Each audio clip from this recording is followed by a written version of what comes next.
All right, welcome everybody to one of the highlight matches of the second round of Empire Wars Duo 2. This is the winner's match of Group B over here, Aftermath A, MbL+Nicov versus Gamerlegion A, Jordan, Tato, and Nili facing off against each other over here. The winner gets into the quarterfinals. The loser has to play a decider game. So far, both teams obviously have won their first round games. Aftermath have won 3-0 against Dark Empire, Spring, and Dragonstar. And Gamerlegion A won 3-1 against Bars, Valas, the Brawlers. Obviously, both of these teams are considered to be one of the strongest of the tournament, so it wouldn't be a surprise to see them marching even to the grand finals. You may have noticed that there is no Viper on Gamerlegion A. That's because he can't really play thanks to, or not thanks to, but more like as caused by health issues. So he signed up with Doubt and Slam. He's sort of their backup for the tournament and just allowed Jordan, Tato, and Nili to be Gamerlegion A. They said that this team is Gamerlegion A, so it's not me arbitrarily naming or not someone else arbitrarily naming them. They said this is the A team and Doubt, Slam, and Viper are the B team. We have seen them yesterday against White Wolf Palace. So, quick look at the civilizations and the maps over here. Canberra and Hidden Treasures for Gamerlegion. The only team that actually chooses Hidden Treasures as their home map is Gamerlegion A. We have gotten used to them just going for crazy stuff or unconventional stuff. They played it against the Brawlers. They were the only match on that map. Other side, Kawasan and Cape of Storms are the home maps of Aftermath. Aftermath loves Kawasan for a long time. Like, they have played it very frequently in 2 pools as well. Cape of Storms, very open and aggressive map for them. Gamerlegion goes for cheesy maps, and this is where I have to highlight that we had a Doubt and Slam game, a very, very cheesy Doubt and Slam game in Canberra with Bohemians yesterday. That was a fun one. So I'm curious to see what Gamerlegion has on their mind for the Canberra map. And on the other side, Hidden Treasures, that's also going to be an interesting one. They do not have Mongols available. They did have Mongols for the previous time on Hidden Treasures. That's now in the hands of Aftermath. That's a pretty late pick as well, which is a bit of a surprise because Mongols are really powerful civ on that map. Looking at the civilizations, nothing out of the ordinary. Maybe that relatively early Malay for Aftermath is something that we can highlight. And there is also fairly early Saracens. Mayans is left in. A civilization that often gets sniped or banned is now gone. Ethiopians and humans are the global bans. Both Magyars and Mayans stay in, which are often banned. One thing I would like to highlight is Aztecs. Not something that's a conventional 2v2 civilization, but on cheesy maps, as I said, like Canberra, for example, it's perfectly fine. So there's definitely some surprise potential over here. With that being said, I think the set that maybe everybody was waiting for today, Aftermath versus Gamerlegion, the long-time rivalry, shall begin.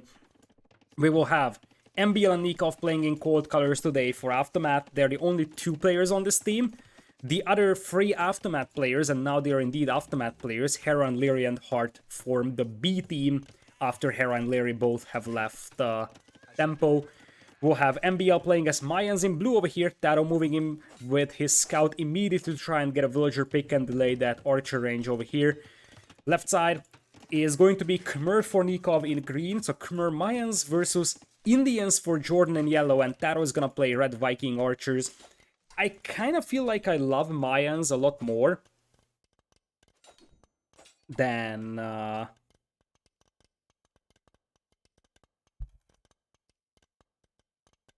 I do with Vikings. So that is definitely an advantage on the side of Aftermath, I would say.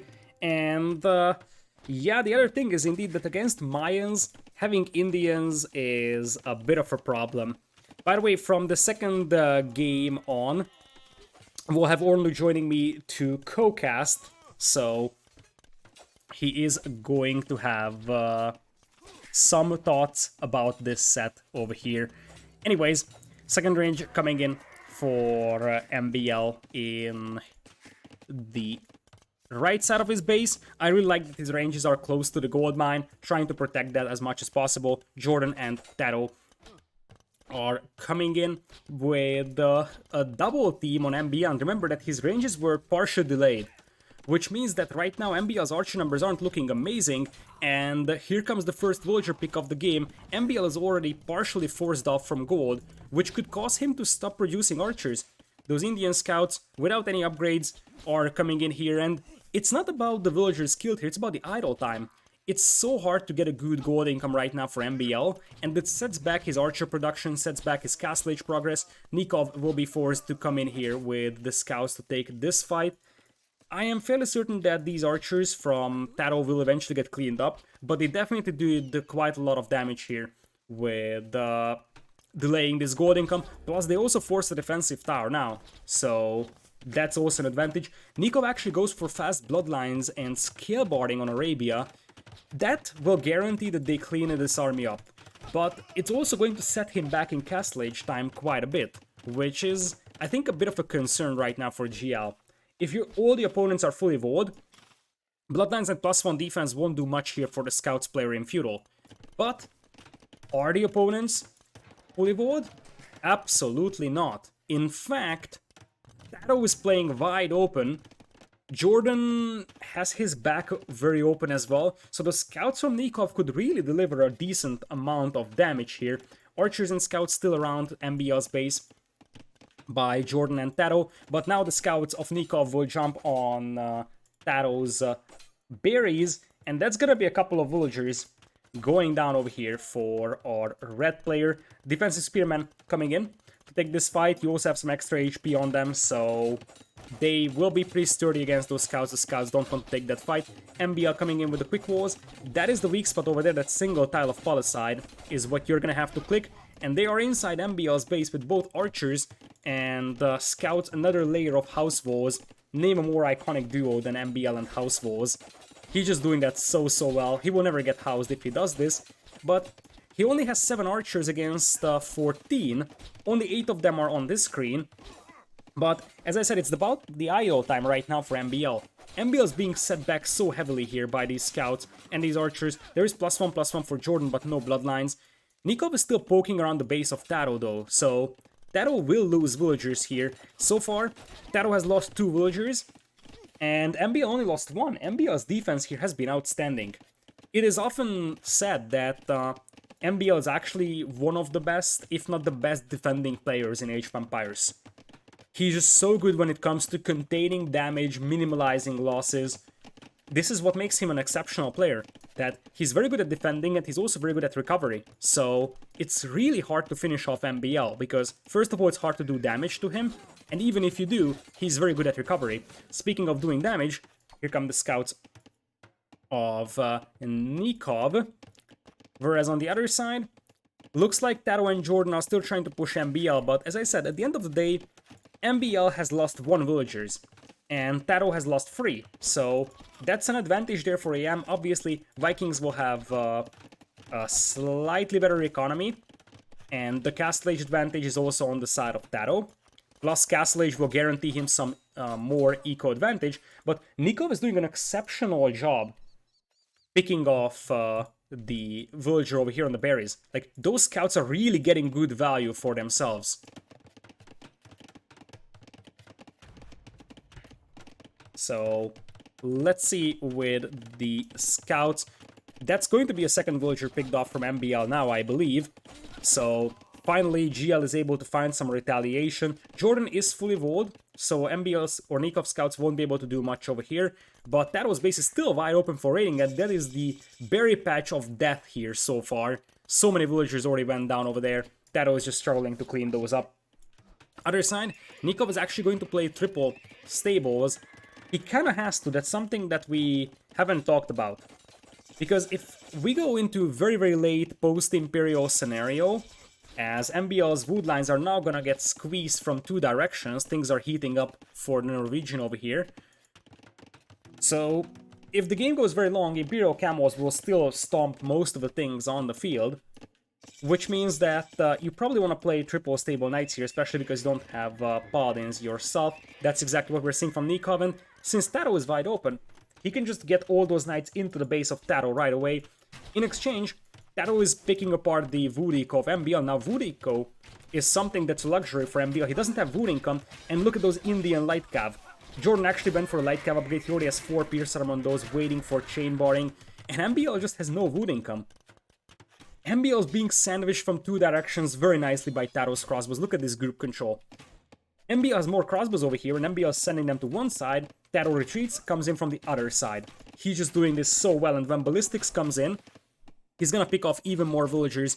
Couple of light cav coming in, and now these groups of crossbows link up, and they will take down a few knights here from Nicov. The scouts from Nicov also retreated, but this is the moment where the camos will come in. I mentioned this in the previous set that we have seen, that camel crossbow works better than knight and crossbow only if your opponent's archer player is weaker than your archer player. And this is the situation here. MbL is getting pushed really heavily, which means he doesn't really have the crossbow numbers to defeat Taro right now, and that allows the camels to just overrun the knights over here. So this is looking pretty decent for Gamerlegion so far in this one. Crossbow's now denying the gold income once again for MbL. MbL is on 45 vills, Taro's on 46, but Taro has hand cards, so that's still an advantage for GL over there. Nicov is on 1 TC, triple stable knights, whereas on the other side, 3 TCs. Just big boom once again over here from Jordan. They want to play a long game over here. It's going to be debatable how a long game would run between Mayans and Indians here. Because Indians will have imp camos that just stomps all the cavalry of the opponents, but obviously they don't really have any sort of paladin or something that deals with the mass archers. Beautiful move once again from Taro, hitting the back of this wood line. MbL has lost now 8 vills. Taro has been picking apart his resources perfectly, to be honest. Second TC and third one coming in here for Nicov now as well. Couple of knights are tempted to intercept reinforcements here, but they will decide not to. Currently it's 32 crossbows versus 27. Looks like both archer players will play 1 TC over here. Boso just now coming in here for MbL. Something that's still missing for Taro. Crossbows now looking to dive deeper and deeper. Upgrades are identical for the 2 players, but obviously the fact that this fight is happening close to the gold mine of MbL does not help Aftermath here. MbL just juking around with those villagers, but at this point he doesn't have safe gold income, going for +2 defense. If aM can't win this fight here, they might end up losing the game. They might end up losing the game over here because MbL is not going to have safe gold income. The Tower Fire is helping quite a bit, and obviously the camos aren't performing really well against that Archer Fire, and this may have been an overextension here by Gamerlegion. A lot of knights from Nicov are weak here, so Taro can take a good enough engagement. You see, as he is retreating, he's gonna pick off a lot of knights. Now he's going full retreat mode. I don't think that he sees the health bars on those knights. Had he seen them, okay, now he probably has started clicking those knights and say, okay, a lot of them are weak, so I can actually mount a pretty decent retreat. But this is why I said MbL is a big survivor here, and this is where the Indian camos will start to cause you problems. Because once the crossbow numbers are even, knight and crossbow will beat camel crossbow. Camels from Jordan now trying to push into the base of Nicov, and remember that there is no archer support here from MbL, so those camels could really do some damage, but this is why the Chimera is so good here for Nicov. He can jump into houses. The camels don't really have an amazing raiding potential because their damage output overall is pretty slow or pretty low. And you also have TC Fire that is still going to melt those camels eventually because they only have 3 pierce armor. So yeah, those camels are being annoying here, but it's not like they're doing an insane amount of damage. Nicov and Jordan are pretty much at the same villager count. Looks like more camels are coming in, and Nicov is gonna trap those camels inside his base. That was beautiful. That was beautiful. He rerolled this one just before the camels would have left, and now the camels will just go down inside his base. Still, some idle time is being forced here on Nicov, and GL does have the eco lead. Probably because of Taro's eco lead, but looks like MbL is now launching attack with rams. The first ram is going to go down to the villagers of Taro. That's beautiful reaction over there, and now Thumbring is in for Taro as well. In exchange, Taro only has +1 defense, MbL does have +2, and the core concept here for MbL is that he wants to push these two ranges with Rams. Mangonels are coming in for Taro, and this turns into two separate 1v1s, which actually favors GL here quite heavily, because Indians beat Khmer, and probably the Vikings at this point, with the eco advantage that they have, they probably beat Mayans. There is some camos inside the base of MbL as well, apparently. He does not seem to care about it that much for now. Mangonel now coming in here for Taro. MbL not going for his own Mangonel, but I think he should. He is definitely one of the best players in the world when it comes to Mangonel micro. And you see, as I said, this splits into two separate 1v1s, because Nicov is actually teching into Pikeman. He needs to tech into Pikeman because he wants to fight those camos. Now, those camos have building attack bonus, so that TC might even go down if Nicov is not paying attention. Big Mangonel shot over here as MbL is going to lose the majority of his crossbows, but probably the GG wasn't called because of this one. It was called because of this one. And as I said, the Indians is a very, very risky Sif selection over here. It's extremely risky. But if your archer player is able to outplay the opponent's archer player, then it can work out really nicely, and this is exactly what happened. MbL was isolated from Nicov, and without crossbow support, Jordan just steamrolled Nicov with the camos over here. Gamerlegion takes game number 1 over here. Part of this, I believe, was Taro's ability to pick apart MbL's eco. MbL had a very, very bad gold mine over here, but same applied to Taro. Both of these players had really exposed gold mines over here. It was a matter of MbL not having any backup gold mines at the back, which obviously hurt. Taro did have at least one backup gold mine here, so MbL had a worse map. But also Taro seemed to grab the advantage at the beginning a little bit easier. Maybe if MbL goes for defensive tower earlier, that could have been different. GL just double-teamed MbL early and exploited this exposed gold mine over here with perfect precision. Gamerlegion takes game number 1 over here. Mayans and Vikings, two of the best Empire Wars Archer civilizations, are now off the table.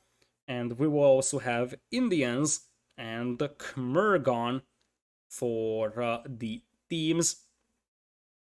So, Gamerlegion takes game number 1. And as I promised, we will now link up with Ornlu, who is ready to jump in for a co-cast. So, Gamerlegion versus Aftermath continues in a matter of moments. Let's throw a call to Ornlu, who's going to join, starting with the next game.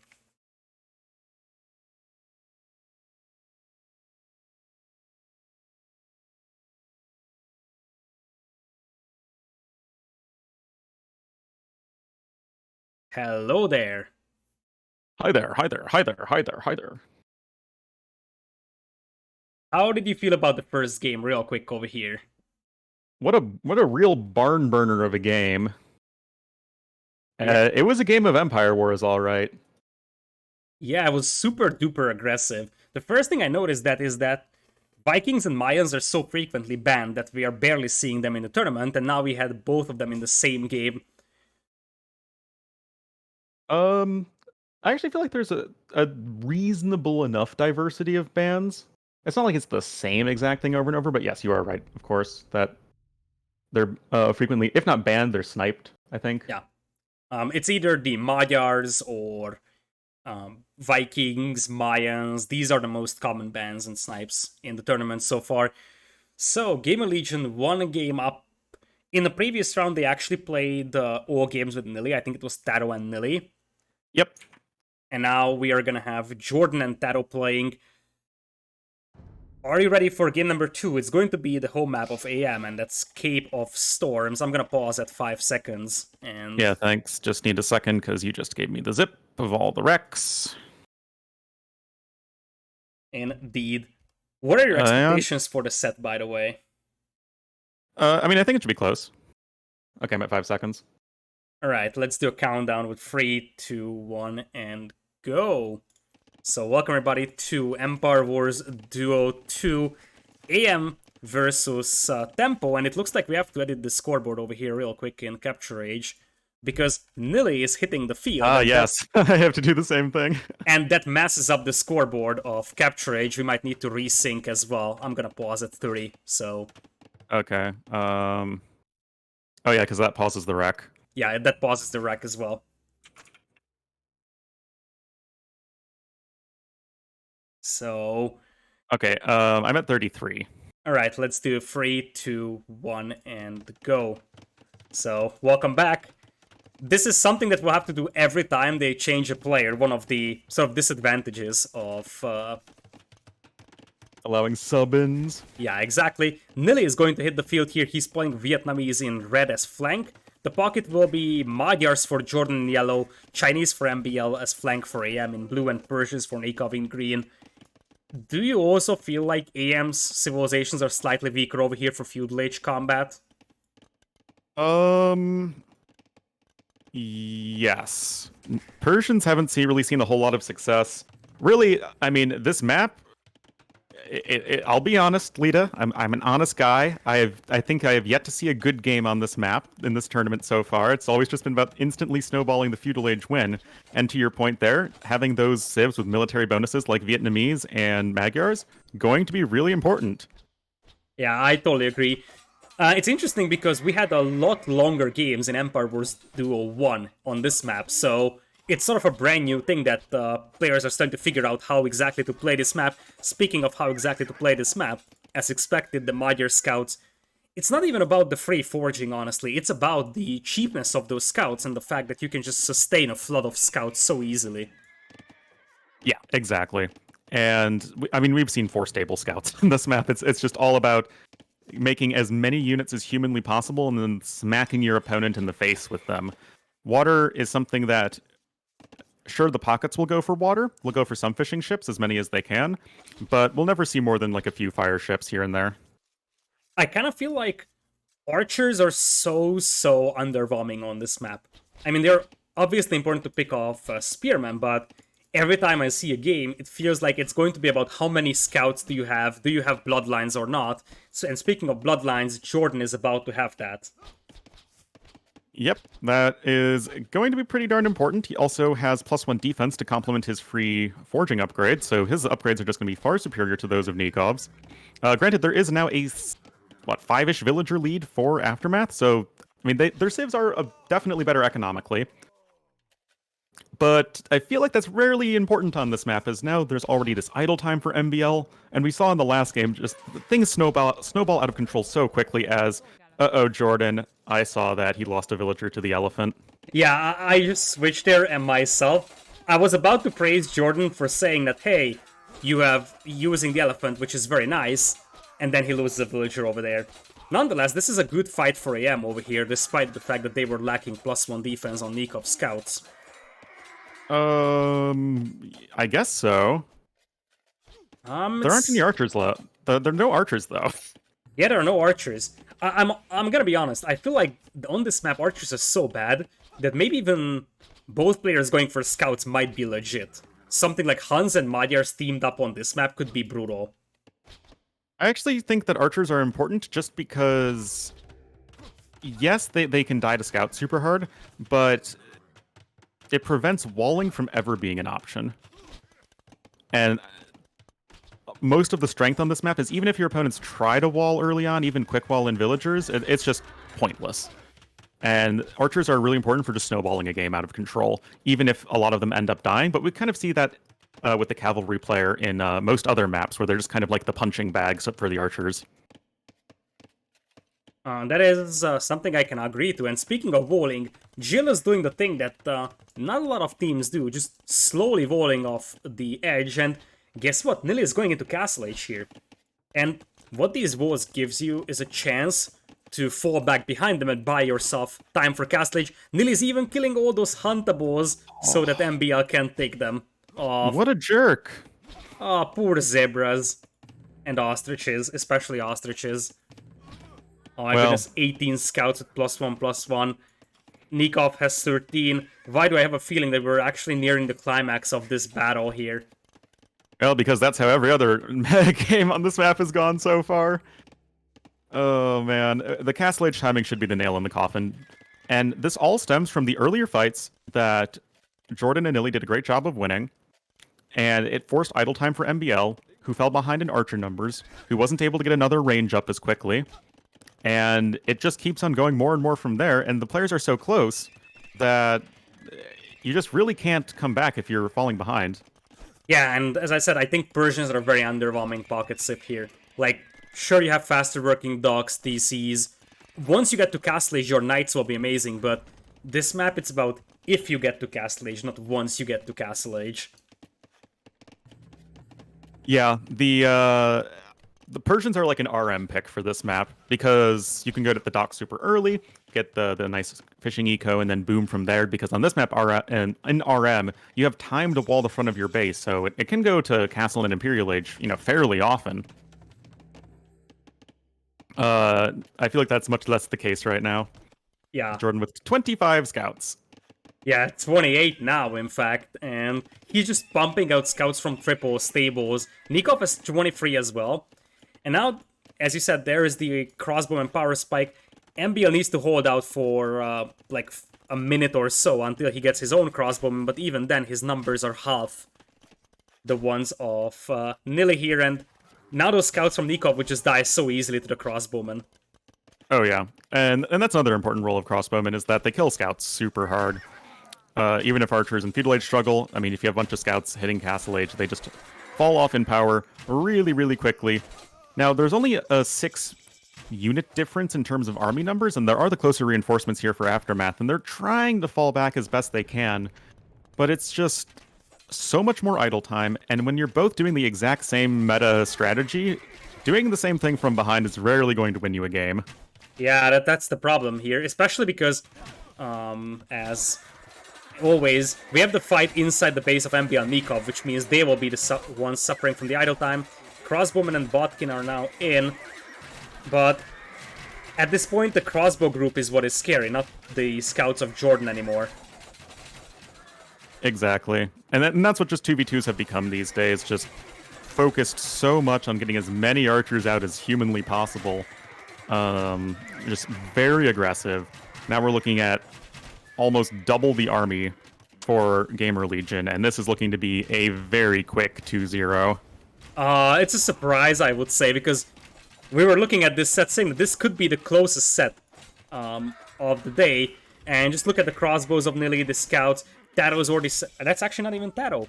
That's Nili sending in fire galleys here, as, oh no, MbL just runs into those crossbows with the Vils, and indeed, a bit of a shock, I would say, especially after yesterday. Yesterday, we had a lot of sets that were seemingly, if you just look at the matchup, easy 3-0, and then suddenly we have a lot of sets going into 5 games. Like, when you look at the schedule, we said that these 2 days are balanced. We'll have some slightly more one-sided sets and some more balanced ones. And it kind of feels like today, so far, we have been getting the stomps. Holy crap, Jordan had 151 APM, effective APM. That's brutal. But I Oh want my to god. give a quick shout out to Nili because he has played crystal clean in this game. Oh So, yeah. 53 kills, 19 deaths. He really nailed that castle age timing, preserved his archer numbers. Just quick look at the APM graphs, but yeah, Jordan has been an absolute beast over here. That is just brutal. 151 total APM. That's almost double Nikov's or MbL's one. That Yeah, is... that's pretty wild. That's shocking, actually. That's just shocking, and that tells you a lot, especially on such a cutthroat and aggressive map. Now, GL is able to steal a home map from the opponent, so aM now needs to win their final home map, and then just take away 2 home maps from Gamerlegion, and oh boy, we've been talking about before the tournament who could beat Hera and Lyra in this tournament. There are some applicants for that. Doubt Slam, now this GL team. I kind of feel like we're getting that good old aM versus GL rivalry back, or aM versus Secret rivalry back. aM versus Tyrant, going Uh, back even further. Yeah, that's true as well. Although back in that days, themes were slightly different, but this was the very same aM versus Secret rivalry. I kind of Oh feel yeah. like the thing here is that it's one thing that Jordan just had a much better APM, and probably that helped quite a bit when it comes to execution. But it was also about a better strategy. As we discussed at the beginning, Magyar's Vietnamese seem like a way better combination than Persian's Chinese. Chinese are sort of They're and fine, but they're not anything amazing. yeah, same thing with Persians. They're fine, but not anything amazing. And if we add it to the fact that GL also had Huns available here, that just looks even better. Oh yeah, definitely. Well, I'm ready for game number 3 when you are. I'm at 7 seconds. All right, I'm going to jump into the Oh, next game over here. also, be ready to redo the scoreboard. Oh yeah, wonderful. It's nice to see that Nili is actually getting a lot of opportunities to play as well. That's something I want to give a shout out to. Mm-hmm. And my game is probably it's freaking out a little bit. So, many people were asking like why teams are signing up with free people, because then you have a third player that like GL could have said we sign up with free teams and just have a third team, like let's say Jordan Taro, Viper Nili, and Dalton Slam or something like that. We have seen, I think for Tupos they sign up with free teams. It was Jordan Nili, Taro, and Viper and Dalton Slam. Yep. They decided to go with the two teams for now, mainly because of Viper's health issues and stuff like that. But it's nice to see that Nili is actually getting an opportunity against the strong team as well. He played against Bars and Wallace, but he's really showing that that grind has improved him quite a bit. Yeah, and even if he's not quite there in terms of 1v1 results, at least I know as far as he would like, as far as team games goes, he's to the point when, especially on not Arabia, he can, be thrown in on most other sorts of maps and be totally fine. Yeah, I'm ready, by the way, so let's do a Okay. 3, 2, 1, and go. So welcome to Kawasan over here. We will have Jordan as Hans in yellow now. Nili will be, or that's actually not even Nili. That's just here to confuse me. It's Taro now in red again with Japanese. To the north, it's Nicov as Malay in blue, and Franks for MbL in green. This is a close one. I kind of feel like I actually like Franks and Malay here a little bit better than Japanese Huns. I like Franks a lot on this map. I think the thing with Franks on this map, and this is true for 1v1 and team game, you have the strong early scouts, and you have forage bushes at your base as well as in the middle. But then you can use that to take control of the middle, where you can get more forage bushes, and then you can drop a cheap castle there, and you can also get relics, and you go on your merry way. And like Huns are also good. They're good on any sort of hybrid map. But the thing is, both Huns and Japanese lose out a fair bit in terms of Empire Wars, just because they don't have the early wood savings, at least not as much, especially for Japanese.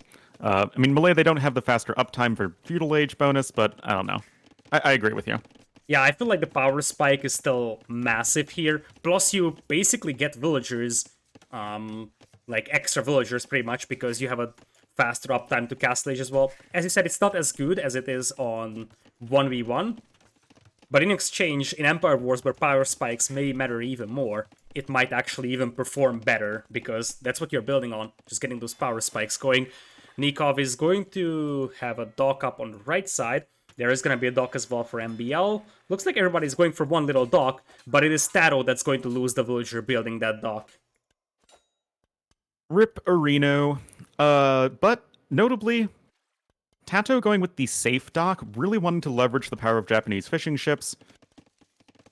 At this point, it's the only really noticeable eco bonus for Japanese, as you have all of your drop-off sites built for you in Empire Wars. But if you can leverage those Japanese fishing ships, it does become incredibly powerful. You can get some good Castle Age or Imperial Age times from it. And yeah, just be on your merry way. Indeed, scouts are now coming in for MbL and Nicov, and Taro's base is surprisingly open here. he has 4 archers, but those are nowhere to be found. Oh boy. Well, they are found, but they're not in the helpful location as they're kind of on the right side of the base, not really doing a whole lot, and that's going to be some early losses for Tato. And he's off from gold with no backup gold mine to go to. Now the market wall fails as well, and it looks like the archers will just split away from the cavalry here. Cav will eventually go down to those Japanese pikemen, but Tato has taken a pretty significant beating over here. Yes, he has, but the villager count is overall pretty similar. And note that on the right side, Tato did try and dock more aggressively, but Nicov scouting that out right away. He has 2 docks here, and he is certainly going to be maintaining his control of that eastern pond. Indeed, he does. Looks like we will have some archers moving up for Jordan over here, and MbL isn't fully walled either. But the first one to click up to Castle Age will be Nicov, and that's the melee power spike. He does have the fishing eco as well for him, and this is where that crossbow power spike could easily start snowballing the game for Tato, who is having still a very open gold mine here. Tato ends up losing 5 vills in feudal. Yeah, that's pretty rough. Well, everyone except for Tato is up on their way to Castle Age. Is Tato at least close? Oh, no, he's not. Oh, this is so painful. Yeah, he's very, very far. Remember, he was counting on that fishing eco working for him. He doesn't have access to his hunt, really. And if you compare it to, let's say, Jordan, Jordan has access to hunt. Nicov didn't even touch his hunt, but he does have fishing. And for MbL, he also didn't touch his hunt, but he also has some fish working for him. So Tato is the only one without hunt and without fish as well. Well, Tato does have fish, but that's all he has. Oh yeah, he actually has, indeed. I didn't even spot that. I just saw the right-hand side dock. That's true. And yeah, he went for the dock at the south first. Yeah, in that case, that's fine. Probably idle time on the berries then. Potentially idle time on the wood line, meaning that he wasn't able to get fishing ships out. Jordan is mining stone as Huns. And he's doing the full double layer wall stuff. What is he up to? That is odd. That is definitely odd over here. He gonna stop making the double layer wall as well. Double stables for now making knights. I think... I don't know. Oh no, now he's... Oh, I think he wanted to build a second mining camp just for gold, and the villagers just automatically went to stone. Yeah, that's a possibility. Taro tried to stonewall himself, knowing that he's nowhere close to Castle Age, so he needs to sort of bridge through about 3.5 minutes of time here. But those stone walls will fail, so he's gonna have a bunch of stone sort of stuck in those walls. Has to make a defensive tower as well. And he's also still not up to Castle Age. Yeah, that's a problem. And now look at his wood lines on the right. Both of those can be denied by crossbowmen, the same way that he denied the wood lines of MbL in the first game.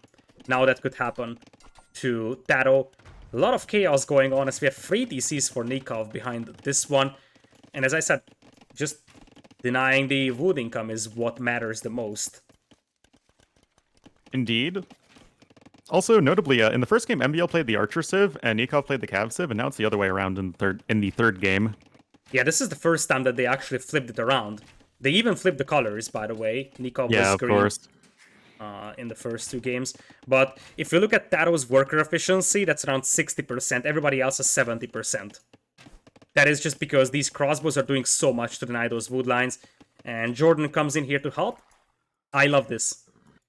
Jordan has to help Tato here cleaning up those crossbows, but that just allows aM to secure the middle, and suddenly you have a Frankish player with a TC in the middle with pretty much infinite food.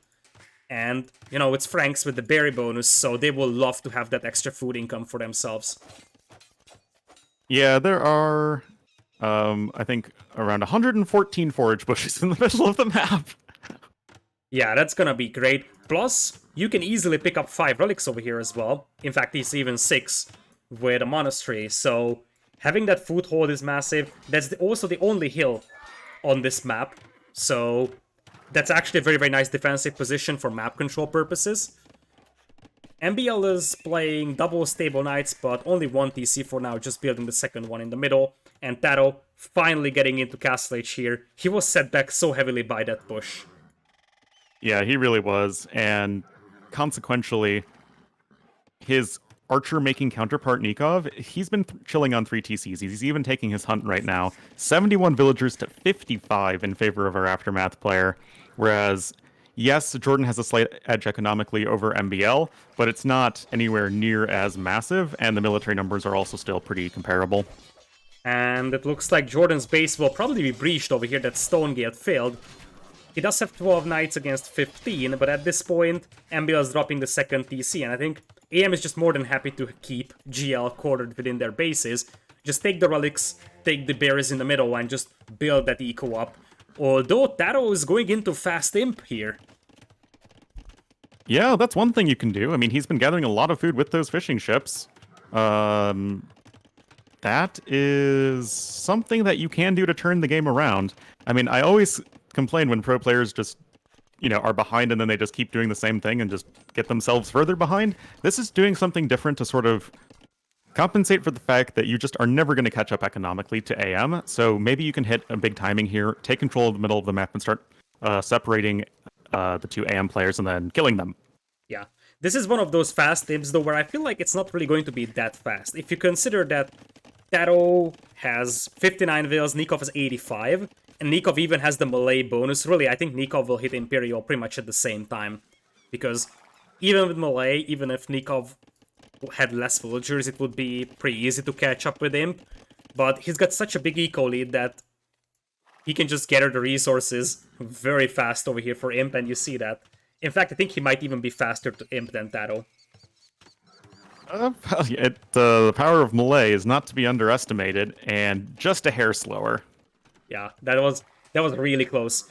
It's one of those spots where indeed it's like, okay, fast imp, but the opponent has a much better eco, so you spent less food on making villagers, which means that you can click up to Imperial earlier, but your opponent spent food and he already got the return value from it as well. And in true to form, Nicov is just now getting double bid axe as he's on his way to Imperial Age. Yeah, I just praised his economy, and then he's like, okay, double bid axe time. In the first game, he actually got some eco upgrades, so credits to him for that. Yeah, that's true. MbL's going to be on 6 relics, though, and that just turns the eco that he had that was pretty much even with Jordan to just a massive, massive lead. Plus, he doesn't have to make farms, and he has a very, very reliable and fast food income over here with berries. That's something that also is important. He doesn't have to make farms, basically, for quite a while.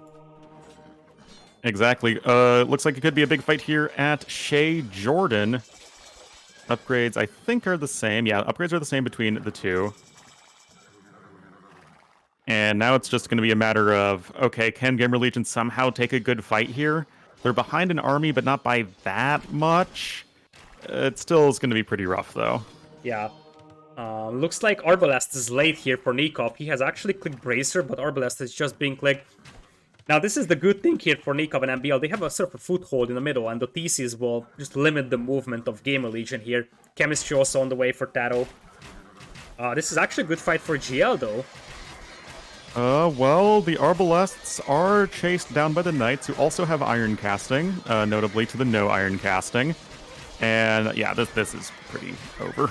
Yeah, now it's over because aM has the high ground, and the only thing is that Nicov didn't have Arbalest. If they had Arbalest, it would be even more decisive. And more importantly, Taro can't actually replenish his army because he's only 59 villagers. And Taro also didn't have ballistics, by the way, so that definitely helped Nicov seal the deal here, plus the hill advantage, plus the Iron Casting.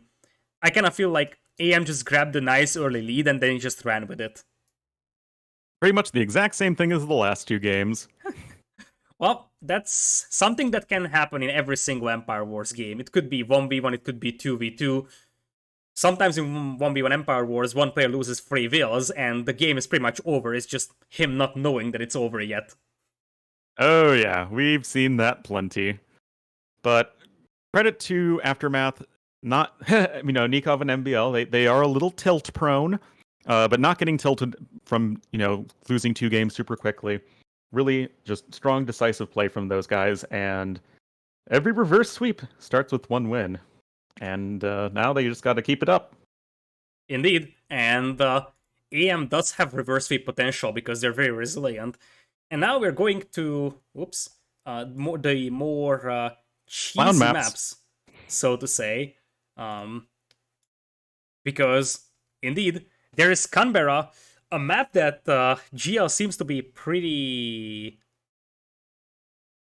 confident on, I would say. I have game 4 on the other one, the T West map. Hidden Treasures, okay. I'm not sure which is game 4, I haven't checked it just yet. I'm just saying that Canberra is a map that GL feels very confident on, both GL teams. But it looks like they're going to Hidden Treasures. This is the only team that actually plays Hidden Treasures. Yeah, I know. I feel so sad about it. I mean, I was thinking so hard about a new map, and once again we'll have to change the teams because Nili is coming back. Oh, yeah. So Aftermath. the thing is that this is the only team that actually chooses this map, and we worked so hard to get a new map in. Something that's aggressive, because while this map doesn't seem that aggressive, it's actually designed to be aggressive with the shallows in the middle, and with the limited goals you have to move out for the positions. So it was designed to be a lot more aggressive. The one game I've seen on it, it was like full walls. Yeah, that's the one game that we only played. I'm paused at the... Am I the only one who thinks that they are playing on tiny map size here? I'm paused at 4 seconds. What I'm They are. noticing... No, Lita, they are. Yeah, they're playing tiny map size. Whoops, that's not how it's meant to be. Isn't that the second time this has happened? I think so. There's a game on Riverbelt. Yeah, there was a game on Riverbelt that they actually played. It wasn't these two teams. Yeah. The thing I noticed is that like this actually hurts the map because it's even more easily volable. Yeah, it is. A 4-player side have much bigger gaps here. It would also have boars in the corners. So apparently, this is actually really. Anyway, sorry. What are you paused at? I'm paused at 4 seconds. So whenever Okay, you're ready, we can get going. Give me Let's do it. 1 sec. Okay, ready. All right, 3, 2, 1, and go. So yeah, this really hurts GL. Let's talk about that for a moment. Because they're supposed to have boars in corners. Not sure who hosted the lobby, but whoever I'm gonna go out on a limb and say MbL. He's player 1, so he's the default color. And of all 4 players, that would have the wrong map size. Yeah, like I can see that being a thing. Although, truth being told, if they actually notice this, they could call a restart for a wrong map, right? So we don't have player restarts by default, but obviously when something is faulty like this one, they can actually call a restart. This is applicable for both teams. If they decided to play it this way, it's sort of their decision. They will spot pretty soon that there is no boars in the corners on tiny map size over here. Nicov and MbL are Mongols Teutons. Taro and Nili are Tatar Spanish over here. Yeah, and I do think that this map is cool, and I wish we did see it more, even if it is kind of like a wall and boom fest. It means we see something other than just knights and archers. And I know I say this all the time, but I feel like 2v2 is always at its strongest when we see lots of different unit compositions, where each player is really trying to leverage all the different strengths of their civ, because you don't have enough players to kind of just have each one make a relevant unit in the later stages of the game, and we kind of do see that on this map. Now, it very much seems like Nicov just picked Mongols knowing that this is a wall and boom style map, and it doesn't seem like he even attempted to go to the corners for Hunt or so. Like, I am fairly certain he might not even know that there is actual stuff in the corners other than stone. Do you really think that MbL+Nicov, prepared specific strategies for this map? I'm just gonna be politically correct here and say I assume so.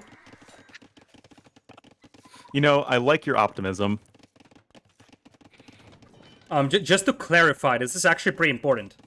That for most of the tournaments, by the way, admin restarts, especially in Empire Wars, they're actually requested by the players. So, it's the players that have to say, hey, hello, Mr. Admin, we have a problem. We would request an admin restart if you have a bugged resource. If you read Red Bull rulebook, for example, that says the same thing. players have to sort of pause, call an admin if they feel they have any problems. If they don't do it, then it pretty much goes on. It's not ideal, and I'm not really happy about the fact that indeed we have the inappropriate map size, but per rule, it's the player's responsibility to call an admin if there is problems. Yeah, it's I honestly think that it's not really the end of the world so long as players are like, oh, we picked the wrong map size, whatever, let's just play the game. As long as like it's not, oh, they only realize it after the fact, because that would be kind of crappy. Yeah, like, that is the thing. But anyway, there is a little bit of aggression here. We did see the full Stonewall attempt here from Nili and Tato, but they also wanted to, go on the offensive a little bit, and some archers are coming in, and that's going to be another dead villager there of Nicov. Yeah, that's a dead villager over there right now. If you look at the villager KD, Nili has lost a villager on the right side at the beginning. Nicov has lost one and killed one overall. Considering that this map is likely to go at least fairly long, that's probably not the end of the world. And yet, more units are just kind of hanging around. The front is still not secure. But I do want to take the opportunity to ask which of these two Civ duos you favor, because you got a lot of very strong late game Civs here. Yeah, this is something that we haven't really had time to talk about. Tatar Spanish versus Mongols Teutons, I'm all in for Spanish, because especially with this slightly slower map size, but even for the bigger one, there is a lot of gold in here. But we have seen Gamerlegion establishing trade really early, because one thing that you don't have to do if you have trade is just go for the middle and fight for it, sort of. Other side, Mongols Teutons is nice, but I think that Tatar is a bit of a counter pick to Mongols here with their Cav Archers. Tatar Cav Archers win, I think, slightly versus Mangudai. However, if you added Siege into the equation, Mangudai are the much more well-rounded unit in that sense. But also, when we're thinking about camping on high ground with Tatars, it's like that's super strong with them. Yeah, that's true. Holding these hills will be very, very nice. Stone walls are in for both teams. Tato just built a house behind his own gate. Yeah, he has to, because that gate is actually open by the spearman. Now it's gone, and it looks like Nicov is going to clean up the archers over here with the skirmishers. Stone walls in the middle as well by MbL and Nicov. Feels like we're actually going to have a bit of a boom here. It's tricky, as you said, because I think Tatars have the tools to beat Mongols, but the same is applicable vice versa. And Teutons, in such a slower-paced map, I think those could be a pretty brutal civilization with their paladins. Yeah, definitely. And it's not just paladins, halbs, and crenellation castles, and bombard cannons. Spanish, of course, also have bombard cannons. And so, I mean, it's like we have the armored European Civ and then the steppe nomad Civ, both of which are, strong in late game. Now, Nicov doesn't just want to boom here, he wants to go for a monk and siege push, only to get his villagers intercepted by cav archers coming from Tato. And... oh, it goes down. He is probably gonna send a couple more vills. Now he has mangonels, though, to fight this one, and it looks like he is going to add theses behind because he's going to do some aggression, while the Mongols player is just gonna boom on 4 theses. Nicov clearly watching Ornlu Rex when it comes to how to play Age of Empires. You pick Mongols, you full Stonewall, and then you go 4 TC. 3 TCs here for Nili. He's not going for any conquistadors, and you see he's already setting up a market. So they do want to trade here. That's something that they did against the Brawlers here as well. That was a special game for many reasons. First off, it was the first time this map was picked. Second, it was the only time where Poles were picked in the tournament. Indeed, it was, although unfortunately they did not perform very well. Yeah, I kind of feel like those cheap knights, as I said, it's nice, but you don't have +4 defense, you need a castle for that, so it sounds better than what it actually is, to be honest. It's something that I think is very, very strong in 1v1s, but just less so in team games. I can see that as well. But something I want to point out for people, in case they don't know, is that your the efficacy of your trade route is based off of the map size. So you will be getting a similar, amount of gold per trip, like even on a tiny map size. Like it's all relative, right? It's not based on the player number. It's based off of the map size. So the trade should still be decent. Yeah, and nonetheless, it doesn't change the fact that the Spanish will always have a better trade than the opponents will. So, like, the relative advantage is not changed. Manganos break through, Tato with the defensive guard tower for now. It's Tato. He's, he's a guard tower getter.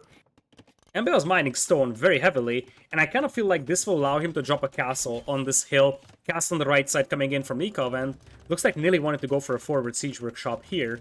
That's going to be a short-lived building, I feel like. Yeah, especially if the castle is in range. And when it comes to, like, actual matchups on how these play out, it's not like we have the similar civs against each other. It's Teutons and then Tatars versus Mongols and then Spanish. And I feel like Spanish are really going to struggle to deal with Mongols just because, other than, like, fully upgraded skirmishers and paladins, you don't really have anything that's great against Mangudai, especially in, like, these situations where the Mangudai don't have far to retreat to. And on the other side, Tatar should do really well against Teutons up until the point where Siege Onager comes in. Yeah, and then Tatars will be very sad. Yeah, Tatars will be very sad in that case. Looks like those quick walls might not even work out for that over here. The knights will just run past, and they will kill the villagers. Okay, villagers will jump inside. Mangonel push will be halted here by guard towers. Imp first for Nili, and he does see the castle, but he's mining stone himself. He'll probably drop a castle on that hill and start trapping that down. Nicov will try to react with Mangodai and snipe those traps. Yep. Also, Petard bust here on the right side. It doesn't really matter. Nili's getting his own defensive castle up in plenty of time. And Imp coming in for Nili. So, he will have the edge in the Treb War. And that's certainly not without merit. Yeah, that's actually a pretty decisive edge, in fact, if you think about it. 7 villagers deficit right now for GL, but if Tato sends his CA to the right side to protect the traps from the Mangodai, that could be problematic for Nicov. He only has 1 castle to produce Mangodai at, and he doesn't have a lot to snipe traps with, namely has 3 Mangodai. Imperial will be coming in for Nicov as well soon. But that's like you said, that's a very decisive timing advantage, and it's going to be Mangodai having to attack uphill. And the thing is, Mangodai take a very, very long time to train. It's one of the reasons that they're not really an amazing Castle Age unique unit. So the amount of Mangodai that Nicov can even possibly get out is fairly low. It is. And Nili could go for chemistry as well, get a couple of bombard cannon out eventually. He's got a huge amount of gold income. Looks like he's gonna play Paladin here eventually. He's a little late teching into that, I mean. They realized it. Oh, man. Okay, so... Okay, MbL says up to you, Tato says 14. So, to just avoid all drama, they decided to continue. The map is for 2 players. Like how Tato just now realized it. Light Cap coming in here for Tato. He also realized the chance to snipe all the Mangonels with some Light Cav. MbL. Oh, the repairs? Just enough to hold 1 Mangonel. Tato also lost quite a lot of CA here, so... That's, yeah, that was a really good fight for MbL. Yeah, that was fairly even, I would say, resources-wise. Nili already has 2 traps queued up. Nicov placing the castles back at home for some Mangodai production facilities. And MbL is stacking into Habedir SO, probably, because he's getting scale mail.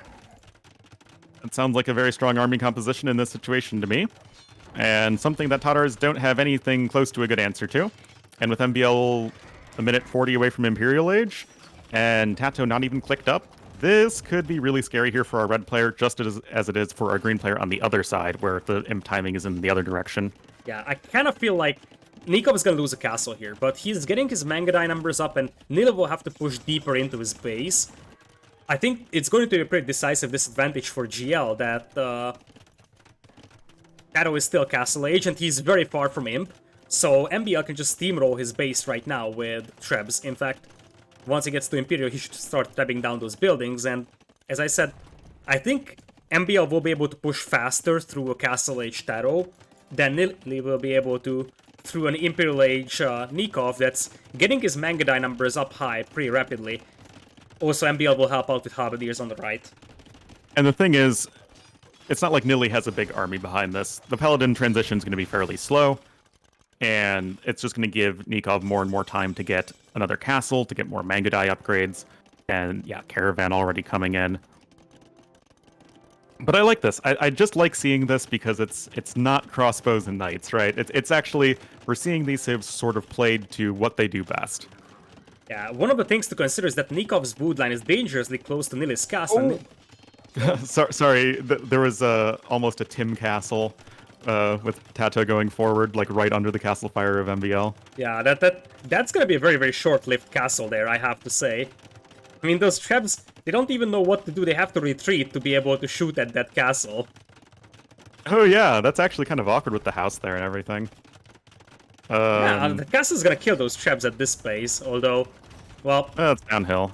Yeah, it's... And it takes a little while. The castle's only going to do 5 damage an arrow. And it's also killing the Vills instead. Yeah. Tato's gonna come in with the repairs. Some Rams from Tato on the way. Silk Armor coming in too. Teutonic... MbL's doing Teutonic Knights. Oh my goodness. Oh, Nicov with beautiful quick was on the right side, preventing the Paladins from running in. That was absolutely beautiful. Last second save over there. Nicov has Mangudai. Oh man, the Light Cav coming in. Nicov has these Mangudai. They have okay-ish upgrades. And the Trebs, they're at least being stalled out, whereas on the other side, Light Cav are going to come in and snipe both Trebuchets here. Castle of Tato does still stand. Yeah, this is a little bit scary here for MbL. Although, I don't think that... Like, the thing is that those Rams are covered by the castle. That's why this is so important for Tato. Villagers or Teutonic Knights can't just jump out and destroy those Rams. You're gonna have some repairs coming in, though. I think that MbL, he's got 2 Trebs out. He should be able to hold this one, I think. Because Tato is running out of stone quite rapidly. Light Cav once again come in. Some more Halberdiers. For MbL, one castle goes down, but the second shouldn't. That Trebuchet... Oh, the castle goes down. The Trebuchet was actually protected by the castle because it was trapped. But yeah, MbL not even having the fletching upgrade, really not doing as well against the Light Cav as he might want to. And right now, the military advantage is pretty decisively in favor of Gamerlegion. Mangudai forced to fall back. There's only pikemen right now, they're not halbs. And right now, MbL's kind of getting overrun. He is. It looks like this full Castle Age push is working for Tato. Part of the reason why is because MbL was focusing on the right side with the pikemen helping out Nicov here. But now, indeed, things are getting heated up here, and that castle apparently is also gonna go down for MbL. Quite a lot of villagers could also die there. Yeah, that's really not what you want. But there are more pikemen coming in, and with Teutons, they are getting that extra melee armor. Elite Mangudai is on the way. The Light Cav actually broke into the base of MbL here through the open gate. The castle is barely standing, and there's still 3 battering rams knocking on the door. Cav archers now coming in to take the pikemen down, and I feel like the repair villagers are being sniped by Tato over here. But so are the Light Cav. This is so close. Out of stone might be the bigger issue, though. Yeah, he's out of stone. And that means that castle's... Oh, it's so close. It's so close. You have to focus They are only battering rams. They're not like, you know, capped and/or siege rams. I think MbL is holding this castle. Behind this one, MbL's eco is getting raided to death, by the way. And Paladins have also broken in on the right side. 27 Paladins now galloping into the base of aM. But MbL holds that castle for now, at least. And now those Paladins are actually trapped, so we will see if this is good for Nili or not. Yeah, and Nicov has been amassing quite a large army of rams. Fastoff might call it quaint, but that's 7 capped rams still, and those castles are going to be in danger. Nili's trying to get up a 3rd, but as you're saying, the Paladins are completely cut off from their, retreat point, and sure, they're going to get some villager kills, but we're kind of at the point when players are getting at least most of the text they need. And should be possibly time for aM to strike back. Nicov is down to 97 villagers, which is far from ideal, and I feel like those rams don't have enough escort here. The Paladins will just smash them. Some of them are attacking up hills. I kind of feel like Nicov should have waited a little bit more over here. Now though, that was still Castle Age, and I feel like once MbL gets to reasonable amount of Halberdier here with some siege, this is gonna be insanely hard for Tato to hold. Whoa, that's a bold move from Tato. Yeah, it is. I mean, he did the exact same thing with the previous cast and it worked. Indeed it is. Kreb was gonna start working away at it. Instantly, Petard's coming in. MbL does realize this. Can he snipe them with the castle? Oh, No, the castle is just auto-targeting the ram. Oh, the Petard's sprung up on the pikeman! Oh my goodness, that helped so much. This is a miracle hold here for MbL. I have no idea how he's holding this castle here. The right side, there's still Paladins. Mangadai are in good numbers, still missing chemistry and defense upgrades. That's a fourth castle for Nili. Yeah, but now, once again, Taro gets that castle up in the face of MbL. This time around, though, 2 traps should be able to destroy this, because Taro also can't repair, thanks to the MbL's castle shooting the vills here. Yeah, and now we have more and more pikemen on the way that are still not halberdiers, which is incredibly painful. Oh, the trap there's gets actually a lot of sniped. pikemen in the castle, and there's not, like, even crenellations in to get that extra damage. Oh, Taro was playing crazy here, man. And MbL's gonna have this insane hold here too. Taro was just sniping so many traps, and as you said, those halberdiers would help so much. Halberdiers would eat those light cav. Instead, these are pikemen with only iron casting, no blast furnace. MbL's out of stone here again. Yeah, that is kind of a massive issue, and, well, what's Tato's stone count? He's also out of stone, so neither player's really going to be able to hold their castle for long. More villagers being brought forward by Tato, but it seems like the military numbers here of MbL are just, well, low. But still... Oh, that trebuchet is probably going to go down. Yes, it does. Obviously, there's no time to get ironclad in this sort of situation, and that's going to be another one down. And 2 rams, knocking, and again, we just have to remember, and all of this, Tato's trying to make this happen in Castle Age. This is a brutal Castle Age push. This is just a brutal push, and aM. Wow. aM decides to call it.